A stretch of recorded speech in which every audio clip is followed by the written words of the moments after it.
감사합니다. 감사합니다. 앞뒤 좌우 계신 분들하고 우리 이렇게 인사 나눠보겠습니다. 감기 조심하십시오.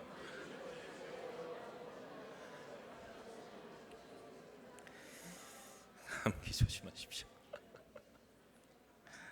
네. 감기 조심하시라는 말씀을 입에 달고 사는데 어차피 궁금해하실 것 같아서 미리 말씀을 드립니다. 네. 예, 둘째가 이제 A형 독감이 와가지고요. 그래서 오늘 저희 아내가 아마 안 보일 겁니다. 그래서 궁금해하실 것 같아서 미리 말씀을 드리니까 뭐 사모님 어디 가셨대 하실까봐 그냥 미리 말씀을 드리겠습니다. 그래서 참 감기 조심하십시오라고 말씀을 드리는 게 좀 목사님이나 잘하셔요 하실까봐 조금 민망한데 그래도 조심하셔야 됩니다. 건강이 가장 상할 때가 뭐냐면 갑자기 기온이 조금 뭐 풀리는 것 같더니 확 떨어지고 또 좀 올랐다가 이럴 때가 건강이 상해질 때가 그 나이스 타이밍이니까 늘 조심해 주시기를 잔소리 같지만 꼭 다시 말씀을 드리겠습니다. 계속해서 우리는 이제 영생에 관련해 가지고 지난주에는 영생에 대한 이야기를 구약을 중심으로 한번 살펴봤고요. 오늘은 말씀을 드렸던 것처럼 신약을 좀 중심으로 이제 살펴볼 건데요. 지난주에 우리가 구약을 중심으로 영생의 이야기를 나눌 때 여러분들 기억하실런가 모르겠습니다. 욥기의 이야기를 가지고 또 참고 구절로 우리가 함께 살펴보면서 구약에 대해 구약에서 말하는 영생 이야기를 한번 나눠봤습니다. 근데 욥기의 이야기가 맞아요. 영생의 이야기를 한번 우리가 살펴보고 진짜 생명이 무엇이고 진짜 장수가 무엇인지를 하나님이 우리에게 주시고자 하시는 복이 무엇인지를 잘 알 수 있는 최고의 장면 중에 하나인데 그 중에서도 그 욥기에 나와 있는 이야기 중에서도 영생을 이야기하는 최고의 하이라이트의 장면이 있습니다. 그 장면이 욥기 19장에 나오는데요. 그 말씀 먼저 한번 읽어볼게요. 욥기 19장 22절에서 24절까지만 먼저 한번 읽어보도록 하겠습니다. 욥기 19장 22절에서 24절 제가 읽어드릴 테니까 눈으로 따라와 주십시오. 너희가 어찌하여 하나님처럼 나를 박해하느냐? 내 살로도 부족하냐? 나의 말이 곧 기록되었으면 책에 씌어졌으면 철필과 납으로 영원히 돌에 새겨졌으면 좋겠노라. 자, 이 말이 무슨 말이냐면 욥이 처해 있는 현실을 그냥 단순히 욥 참 힘들겠다라고 말하는 것도 참 미안할 만큼의 상황에 욥이 놓여져 있었죠. 지난주도 말씀드렸지만 자녀 10명이 죽었습니다. 그냥 성경에 나와 있는 이야기니까 그냥 구르는 것다가 아니라 여러분 자녀 10명이 죽었습니다. 이거를 어떻게 받아들일까? 또 가지고 있는 모든 사업, 모든 재산이 그냥 쫄딱 망했습니다. 자, 이러한 상황 가운데 친구라고 있는 녀석들이 와가지고 네가 잘못해서 너 벌 받은 거야. 너 빨리 싹싹 빌어. 이러고 있는 겁니다. 욥의 상태가 어땠을까? 사랑하는 여러분, 제가 다시 말씀을 드리지만 함부로 타인의 신앙을 말하지 마십시오. 또 타인이 어떤 힘겨운 시간을 겪어 있을 때 예수의 이름으로 이겨내면 돼, 믿음으로 이겨내면 되라고 함부로 말하지 마십시오. 그거는 그가 그 안에서 진짜 힘겹게 믿음의 싸움을 하고 내려질 결론으로 이겨내야 될 일입니다. 제가 예전에도 한번 말씀드렸죠. 이전에 섬겼던 교회에서 송구영신 예배 가자고 딸한테 그렇게 얘기했는데 싫어 그래서 안 간 거예요. 근데 그 딸이 이제 남자친구랑 해돋이 보러 가겠다고 했다가 차 사고로 죽게 됐습니다. 그 어미의 마음이 어떨까? 그럼 여러분 그런 엄마한테 가가지고 믿음으로 이겨야지 승리해야지 이렇게 얘기할 수 있을까? 제가 장례를 집례를 했지만 아무 말도 할 수 없었습니다. 아무 말도 할 수 없었습니다. 그냥 말씀만 전할 뿐이었습니다. 오늘 우리 서희순 집사님 오셨지만요. 저런 분 앞에서 우리가 함부로 믿음으로 이겨내면 돼 이런 악담하지 마십시오. 절대 그렇게 얘기해서는 안 되는 겁니다. 욥은 지금 그러한 상황입니다. 말이 안 되는 상황이 말도 안 나오는 상황인데 새 친구가 와가지고 네가 잘못했네 어쨌네 잘못 믿었네 어쨌네 이렇게 믿어라 저렇게 믿어라 하나님이 제일 싫어하는 짓을 했던 거죠. 그러니까 욥이 하소연을 하는 겁니다. 얼마나 힘들었는지 욥과 새 친구 사이에 논쟁이 있다가 욥이 얼마나 힘들었는지 정말 나한테 왜 그러냐라고 하소연을 하는 거예요. 정말 날 왜 이렇게 힘들게 하냐. 한마디로 그 세 친구는 전혀 위로도 안 되고 뭣도 안 되는데 정죄만 했던 겁니다. 그런데 욥이 너무너무 힘든 상황 가운데서도 오늘 우리가 집중해야 될 장면이 이제 이후에 나오는데요. 그렇게도 힘든데도 욥이 하나님을 놓지를 못합니다. 여러분 다시 정리를 해보셔야 됩니다. 하나님을 잘 믿고 있었는데 자녀 10명이 죽었습니다. 하나님 잘 믿고 있었는데 사업이 다 망해버렸습니다.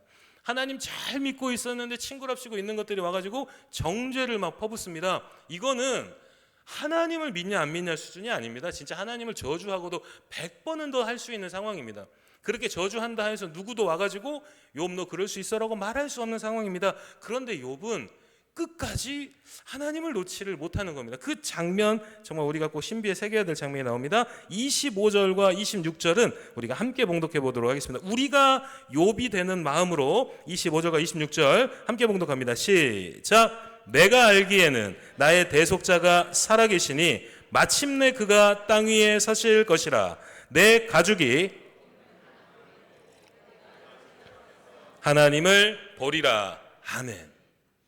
제가 보통 중요한 부분은 파란색으로 이렇게 해놓는데 이 부분 너무나도 중요해서 조금 주황빛으로 해놓았습니다. 가장 여러분들이 기억해야 될 부분은 뭐냐면 내가 알기에는입니다. 자, 새 친구들이 그들의 기준과 신앙으로 욥을 막 정죄를 해댑니다. 근데 욥은 하나님 자신이 알고 자신이 믿는 하나님하고 친구들이 말하는 하나님하고가 너무 다른 거예요.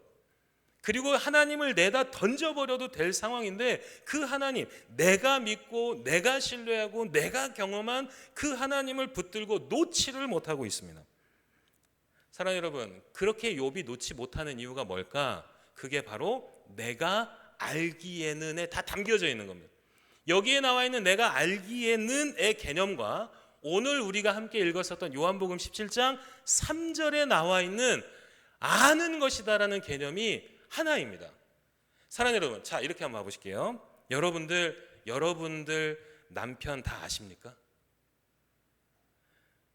아내 다 아십니까? 지금 표정들이 알고 싶지도 않아요라는 표정인데, 뭐 그런 표정은 안 되고요. 여러분들 자녀 다 아십니까?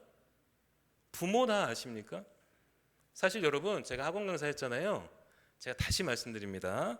부모가 하는 최고의 착각은 내 자녀 내가 제일 잘 안다라는 겁니다.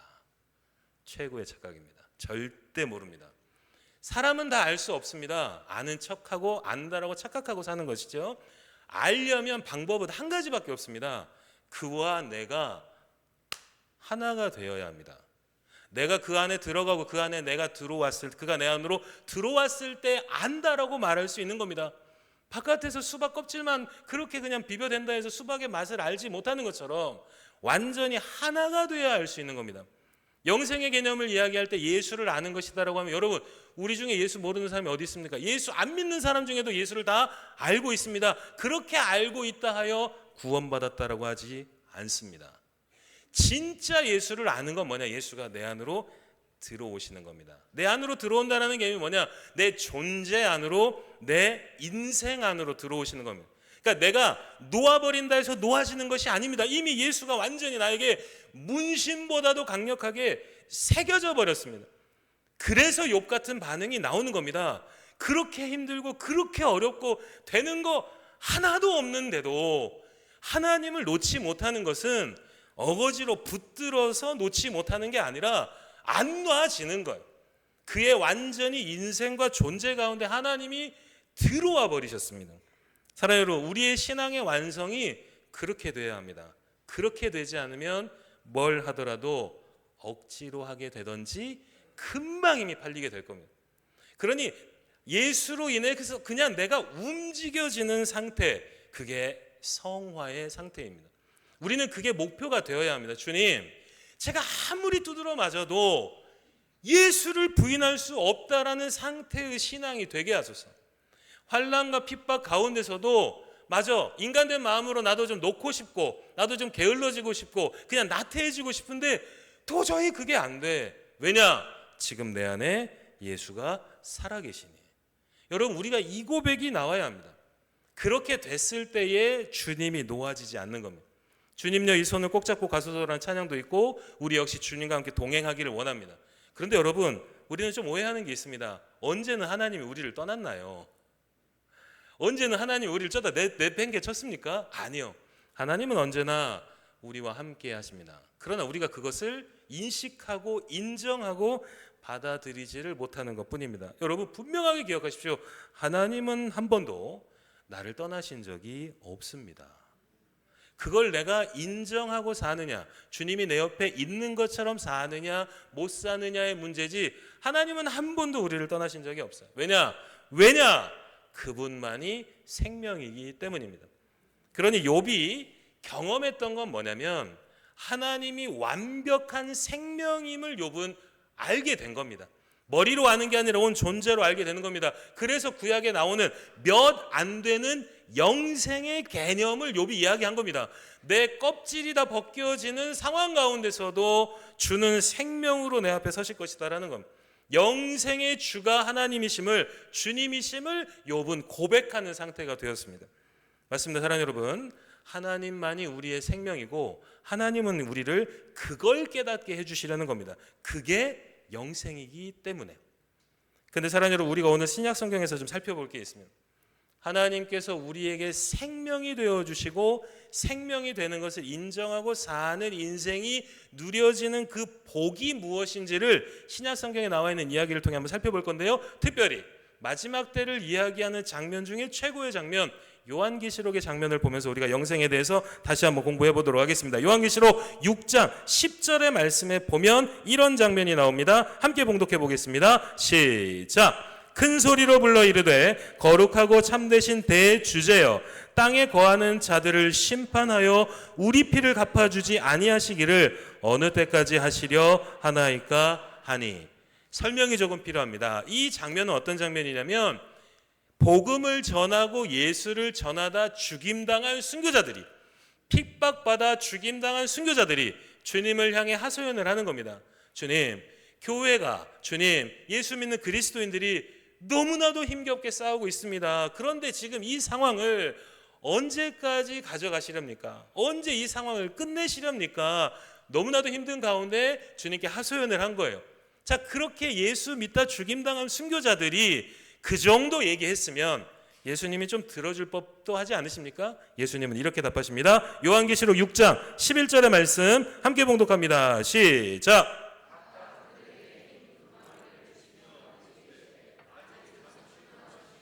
그들의 동무 종들과 형제들도 자기처럼 죽임을 당하여 그 수가 차기까지 하라 하시더라. 아멘. 사랑하는 여러분, 이 말이 무슨 말인지 아십니까? 순교자들이 얘기를 하는 겁니다. 진짜 이 고통스럽고 힘겨운 시간이 주님 언제까지 가야 될까? 예수 믿다가 죽임당하고, 예수 믿다가 침뱉음 당하고, 예수 믿다 고난당하는 이 시간이 언제까지 가야겠습니까? 라고 했더니 예수님이 말씀을 하시는 겁니다. 아직 멀었어. 순교자들 더 나와야 되고 더 많은 고난이 있을 거야 라고 말씀을 하신다라는 겁니다. 사랑하는 여러분, 좀 원망스럽지 않으십니까? 이 정도로 순교자들이 말을 했으면 좋아 조금 더 시간이 이제 가야 된다고 하면, 아이 주님이시라면 그래 알았어, 조금 더 고난이 있을 텐데 한 2달만 참아봐. 내가 너희들한테 한 2억씩 찔러줄게. 야, 한 6개월만 참아봐. 로마 황제 죽이고 내가 한 자리씩 줄게. 요 정도는 말씀을 해주셔야 버틸 힘이 나는 것 아니겠냐는 거예요. 아니 그런데 주님은 이런 상황에서도 주님의 입에서 나오는 말은 예수고 복음밖에 없다라는 거예요. 도대체 왜 이렇게까지 하시는 걸까? 요한계시록에서 나오는 이야기는 또 이런 이야기가 있습니다. 요한계시록 9장 20절에서 21절 말씀인데요. 제가 읽어볼 테니까 잘 따라와 주시기 바랍니다. 이 재앙에 죽지 않고 남은 사람들은 손으로 행한 일을 회개하지 아니하고 오히려 여러 귀신과 또는 보거나 듣거나 다니거나 하지 못하는 금, 은, 동과 목석의 우상에게 절하고 또 그 살인과 복술과 음행과 도둑질을 회개하지 아니하더라. 자, 이 말씀에 대한 설명이 또 필요합니다. 요한계시록에는 재앙의 이야기가 나옵니다. 그 중에 나팔 재앙의 이야기가 나와요. 근데 그 나팔 재앙이 무시무시합니다. 근데 그 나팔 재앙이 무시무시한 게 아니에요. 무시무시한 재앙이 쏟아부어졌는데도 회개하지 않는 이들은 끝까지 회개하지 않습니다. 재앙이 퍼부어져도 예수를 향해 방향을 선회하지 않습니다. 여러분, 이 이야기가 성경에만 나와 있는 이야기라고 생각하시면 안 됩니다. 얼마 전에 제가 말씀을 드렸습니다. 대한민국 어떠십니까? 대한민국에 비리가 없는 곳이 있나요? 여러분, 대한민국 잘 살펴보시기 바랍니다. 10대에서 40대 중에 사망 원인 1위가 자살입니다. 우리는 그런 시대를 살아가고 있습니다. 그런 시대를 살아가는 우리가 지금 어떠한 마음으로 살고 있지? 어떠한 방향성으로 살아가고 있지? 어떠한 가치관으로 살아가고 있지? 제가 얼마 전에 병원에 좀 예약할 일이 있었습니다. 옛날 이야기가 아니라 다 아실 거예요. 그러면은 전화하면은 꼭 나오는 음성 메시지가 뭐죠, 여러분? 폭언을 삼가해 주시고 상담원은 여러분들의 소중한 가족일 수 있으니까 그렇게 얘기하죠. 여러분, 그런 얘기 들으실 때 어떠십니까? 저는 좀 절망스럽습니다. 말 함부로 하지 마라, 폭언하지 마라라는 이야기는 사랑하는 여러분, 유치원 가면 배우는 거 아닌가요? 여러분, 상대방한테 말을 할 때 조금 상냥하게 해라. 다 알아들으니까, 충분히 이야기할 수 있으니까 폭언하고 욕하고 하지 마라. 그 사람이 나한테 욕을 한다고 하면은 그제서야 좀 생각해 본다 하지만, 그러지 않으면 말 좀 삼가라라는 이야기는 여러분, 초등학교도 아니고 유아원, 유치원 가면 듣는 이야기 아닙니까? 그런데 지금 그게 안 돼서 그렇게 편말로 붙여놓고 안내 메시지가 나와야 되는 시대를 우리 살아간다는 겁니다. 그런데 우리는 지금 뭘 위해서 살아가는가 도대체? 여러분, 지금 우리는 뭐를 위해 살아가는가? 지금 10대에서 40대의 사망 원인 1위가 스스로 목숨을 끊는 시대, 그리고 세상의 유치원에서 배우는 것도 실행에 옮겨지지 않는 이 시대를 살아가는 우리가 도대체 뭘 위해, 뭘 향해 살아가고 있으며 뭘 기준으로 잘 살았다라고 이야기를 하는 걸까? 여러분, 우리는 분명히 봐야 됩니다. 회개하지 않는다라는 이 이야기가 단순히 성경에 나와 있는 이야기가 아닙니다. 모든 시대를 통해 하나님은 우리에게 보여주십니다. 너에게는 하나님만이 생명이야. 그거를 다 보여주십니다. 구석구석 보여주십니다. 어디를 가든 그거를 확인시켜 주시는 겁니다. 눈 감아버립니다. 귀 막아버립니다. 그러니 스데반 집사를 돌로 쳐 죽이는 이들의 모습이 어쩌면 지금 이 시대에 예수 믿는 이들의 모습은 아닌지를 돌아봐야 한다는 것. 듣고 싶은 것만 듣습니다. 내가 받아들이는 것만 듣습니다. 그런데 여러분, 이 시대 사람들의 마음이 간장 종지가 되어버렸습니다. 받아들여지지를 않습니다. 그러니 자기 속에 노른 대로 사라져 버립니다. 여러분, 끊어내야 합니다. 그러니 주님이 너무 놀라운 게 뭐냐? 회개하지 않는다라는 걸 주도 알고 계신다라는 거. 이 정도로 했는데도 안 듣는다라는 걸 다 알고 계신다라는 거. 그러면 포기하실 법도 합니다. 야, 요 정도면 됐다. 예수 믿는 애들만 이렇게 모아봐라. 너희들만 구원받고 안 듣겠으면 너희는 그냥 지옥불로 떨어져라 하셔도 되잖아요. 그런데 주님이 정말 기가 막힌 대답을 또 이렇게 하십니다. 요한계시록 10장 10절에서 11절의 말씀, 두 구절의 말씀 힘차게 봉독해 보겠습니다. 시작. 내가 천사의 손에서 작은 두루마리를 갖다 먹어버리니 내 입에는 꿀같이 달아 먹은 후에 내 배에서는 쓰게 되더라. 그가 내게 말하기를 내가 많은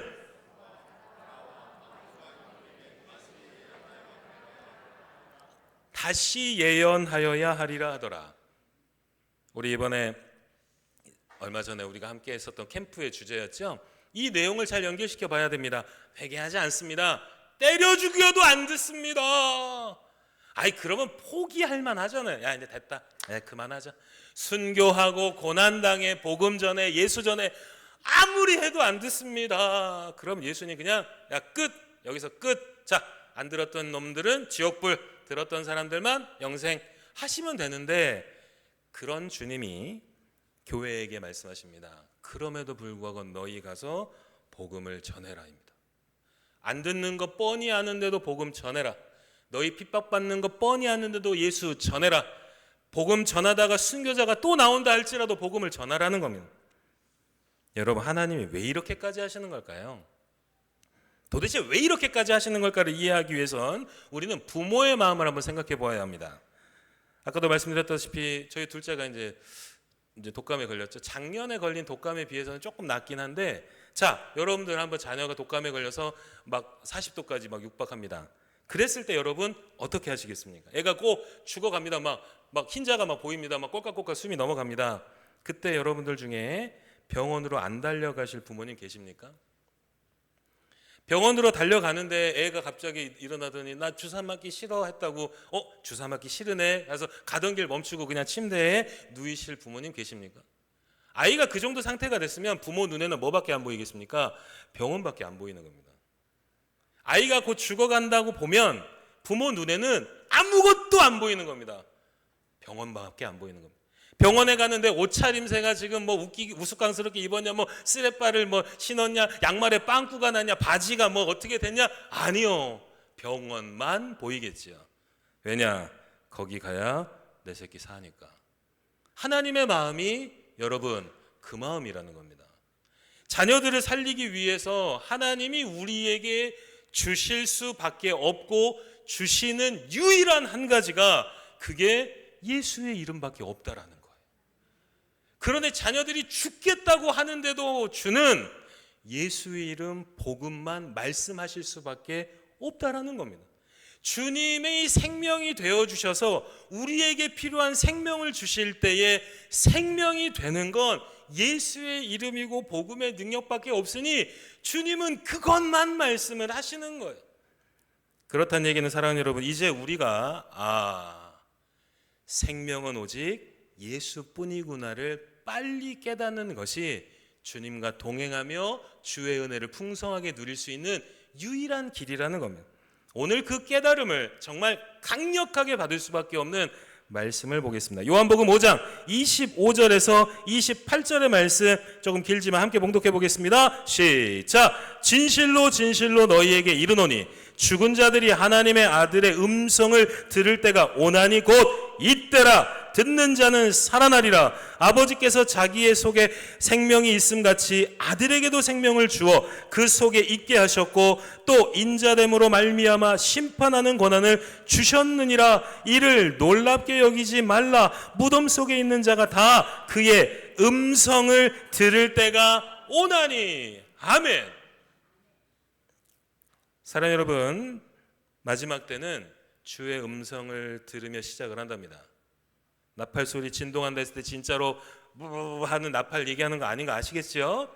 주의 음성이 들린답니다. 근데 여기서 얘기하는 음성이 뭘까? 초등학교 때 운동장에 나가면 사랑하는 떠들지 마 그런 음성 얘기하는 거 아니라는 거 제가 1000번은 얘기했습니다. 여기서 얘기하는 음성이 뭘까? 이 음성을 듣는 게 어떻게 듣는 걸까? 여러분, 이 음성은 귀로 듣는 거 아닙니다. 내가 지금 음성을 듣고 있다라는 것을 어떻게 판단할 수 있을까? 여러분 잘 보셔야 됩니다. 그러니 마태복음에 그 말이 나오는 거예요. 맷돌질하다가 들려올려짐을 당하고 밭일하다가 들려올려짐을 당합니다. 뭐를 듣는 게 아닙니다. 사랑하는 여러분, 주의 음성을 내가 들었다는 말로 하는 게 아닙니다. 삶으로 보여주는 겁니다. 주님, 제가 주님의 음성을 듣고 있습니다 라고 말하는 게 아닙니다. 몸으로, 인생으로, 삶으로 보여주는 겁니다. 그래서 성경이 이렇게 증언합니다. 29절, 28절 이후에 29절에 그래서 이렇게 얘기를 합니다. 29절의 말씀 함께 봉독합니다. 시작. 선한 일을 행한 자는 생명의 부활로, 악한 일을 행한 자는 심판의 부활로 나오리라. 아멘. 그냥 음성 들었다고 들어서 천국 가고 들어서 구원받고가 아닙니다. 선한 일이 행해져야 합니다.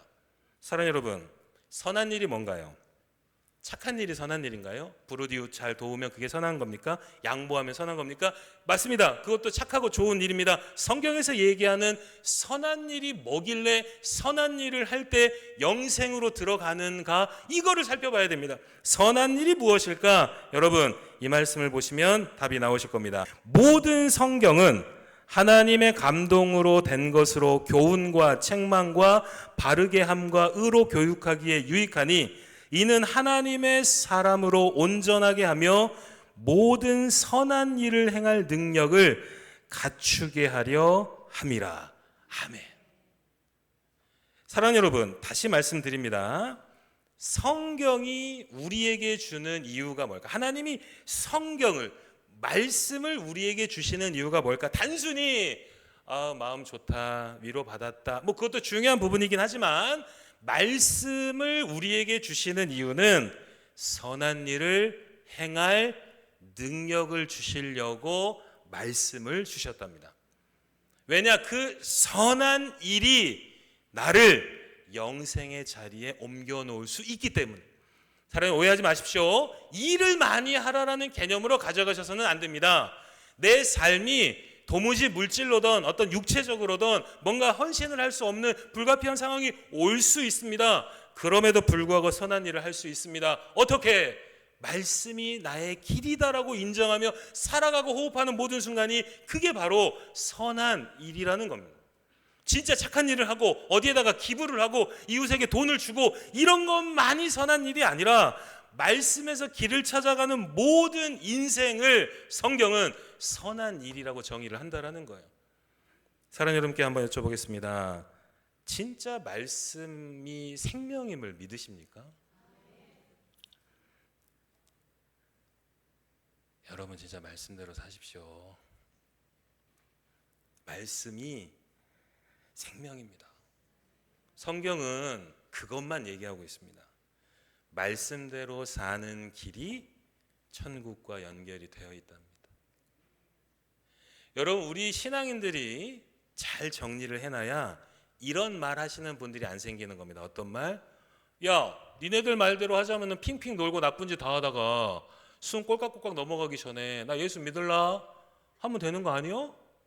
사랑하는 여러분, 그거 아니지 않습니까?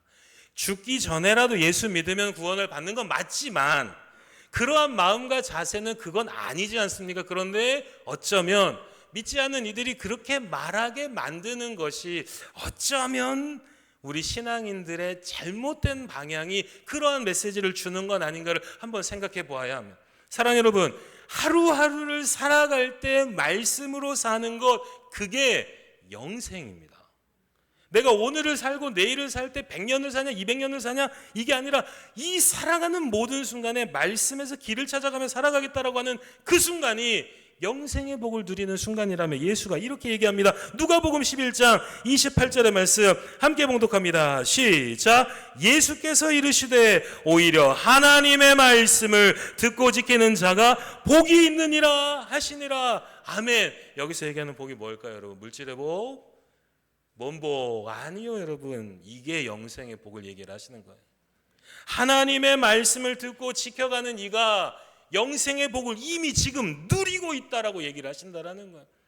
아니요, 주님, 저는 욥 같은 존재입니다. 되는 거 하나도 없고요. 다 망했고요. 진짜 잘 되는 것도 없고요. 하고 싶은 대로 되는 거 없어요. 저는 완전히 루저입니다. 저는 찌질한 인생입니다. 내세울 거 하나도 없는 인생입니다. 그런데 주님은 그것만 보신다는 거예요. 나는 그건 모르겠다. 네가 지금 재산이 얼마인지, 뭐를 많이 남겨놨는지, 네 이름이 얼마나 유명한지 나는 그건 모르겠다. 나는 너한테 보는 건 네가 지금 어렵고 힘든 가운데서도 말씀이 생명임을 인정하며 살아가는가, 나 그거 하나 보인다. 그런데 네가 너무나도 가난하고 못나고 그렇게 못 사는 어려운 삶 가운데서도 말씀이 생명임을 인정하는 너의 믿음과 신앙이 너에게 영생의 복을 허락하노라. 여러분, 우리가 이 이야기, 이 음성 들으며 살아갈 때 그 삶을 복된 삶이라고 하지 않겠습니까? 오늘 모든 이 말씀의 종합적인 결론이 되는 말씀이 갈라디아서 6장 8절에서 9절에 이렇게 나와 있습니다. 두 구절의 말씀 함께 봉독해 보겠습니다. 시작. 자기의 육체를 위하여 심는 자는 육체로부터 썩어질 것을 거두고 성령을 위하여 심는 자는 성령으로부터 영생을 거두리라. 우리가 선을 행하되 낙심하지 말지니 포기하지 아니하면 때가 이름에 거두리라. 아멘. 사랑하는 여러분, 말씀대로 살아가지 못하는 이유가 뭘까? 제가 자주 얘기 드렸잖아요. 1년간 교회 예배 한 번도 안 빠지면 10억씩 준다고 하면 누가 빠질까? 아무도 안 빠질 겁니다. 1년간 예배 하루도 안 빠지면 자녀 서울대 합격시키겠다가 누가 빠질까? 한 명도 안 빠질 겁니다. 그런데 사랑하는 여러분, 우리가 왜 말씀에서 길을 찾지 못하느냐? 말씀에서 길을 찾는다 하여 재산 늘지 않거든요. 말씀에서 길을 찾는다 하여 내 뜻대로 되지 않거든요. 말씀에서 길을 찾는다 하여 뭐가 막 좋아지지 않습니다. 그러니 말씀대로 사는 것을 저 뒷전에 두고 눈에 번뜩번뜩 보이는 거, 바로바로 효력이 나오는 거, 돈이나 힘이나 그런 거를 쫓게 되는 겁니다. 그런데 성경은 분명하게 증언합니다. 말씀의 생명이 아니고는 영생 얻을 길은 없다. 그러니 그거 하나 붙잡고 우리도 욥이 되어서 어떻게든 주님, 말씀에서 말씀하시는 주님의 말씀으로 내 인생 가겠습니다, 나의 항해자가 되어 주소서 하는 그 길이 이미 영생의 복을 누리는 삶이 된다라는 겁니다. 오늘 말씀을 마무리하며 제가 한 사람의 이야기를 소개하며 말씀을 좀 마무리하도록 하겠습니다. 조셉 스크라이븐이라는 사람이 있습니다. 한 청년이었는데요, 트리니티 대학을 나올 만큼 수재였습니다. 아주 촉망받는 청년이었습니다. 능력이 출중했습니다. 게다가 하나님을 참 경외하고 잘 믿는 청년이었습니다. 자, 그 청년이 1844년에 결혼을 앞두고 있었습니다. 근데 약혼자하고 이제 결혼을 하려는 결혼식 전날에 약혼녀가 말을 탔는데 그 말이 강에 빠지는 사고로 그 약혼녀가 익사를 하게 됩니다. 자, 그렇게 익사를 한 사건을 두고 너무나도 절망이 돼서 아일랜드가 집이었는데 캐나다로 이주를 갑니다. 자, 캐나다에서 조금씩 회복이 되고 이제 다시 사랑하는 사람을 만납니다. 이제 그 사랑하는 사람과 다시 결혼을 하려고 했는데 결혼식을 며칠 앞두고 그 약혼녀 엘리자가 폐렴으로 또 죽게 됩니다. 이제 모든 소망이 다 끊어졌습니다. 정말 진짜 속된 표현으로 되는 것 하나도 없는 인생 가운데 다시 한번 기도의 자리로 가서 이겨내보려고, 회복해보려고 발버둥을 치고는 주님의 음성을 듣습니다. 그 음성이 뭐냐? 이제 나는 하나님 사랑하고 이웃 사랑하는 삶을 살겠다. 그냥 모든 것을 내어주고 욕심 부리지 않고 그렇게 청빈의 삶을 살겠다라고 결단하고 캐나다의 한 마을에서 그렇게 남은 삶을 살기를 결단합니다. 그런데 어느 날 아일랜드에 있는 어머니가 굉장히 위독하다라는 소리가 들려옵니다. 그런데 이 스크라이븐이 돈이 없으니까 어머니한테 가지를 못하는 거예요. 어머니한테 가지를 못하는 마음이지만 너무 안타까워서 어머니에게 들려주고 싶은 시를 한 편을 씁니다. 어머니를 생각하는 마음과 어머니를 응원하고 위로하고 격려하는 마음으로 쓴 시, 그 시가 바로 찬송가 369장 죄짐 맡은 우리 구주라는 찬송이 됩니다. 제가 가장 좋아하는 3절의 가사를 한번 읽어드리겠습니다. 근심 걱정 무거운 짐 아니 진자 누군가 피난처는 우리 예수 주께 기도드리세. 세상 친구 멸시하고 너를 조롱하여도 예수 품에 안기어서 참된 이로 받겠네. 사랑 여러분, 근심 걱정 무거운 짐 아니 진자 누구일까요? 모든 이들이 근심 걱정 무거운 짐 지고 삽니다. 그런데 구별된 지점이 한 가지지요. 근심 걱정 무거운 짐 아니 진자 없건만 나는 오직 예수의 생명만이 나에게는 피난처이고 예수의 생명만이 나를 살게 한다라는 고백하는 그런 이를 주는 기다리시며 그런 이에게 영생의 복을 허락하십니다. 오수교회 모든 믿음의 식구들이 근심 걱정 무거운 짐 참 많지만 예수라는 피난처가 있고 말씀이라는 길이 있기 때문에 주님 저는 오늘도 이겨낼 수 있습니다라고 고백할 수 있는 그렇게 영생의 복을 풍성하게 누리는 우리 모두가 되어줄 수 있기를 주님의 이름으로 간절히 축원합니다. 우리 마음의 그 결단과 고백을 담아서 우리 함께 찬양하기를 원합니다. 죄짐 맡은 우리 구주 어찌 좋은 친구인지 걱정 근심 무거운 짐 주께 맡겨 드리세. 마음의 고백으로 담아 우리 함께 찬양하며 나아갑니다.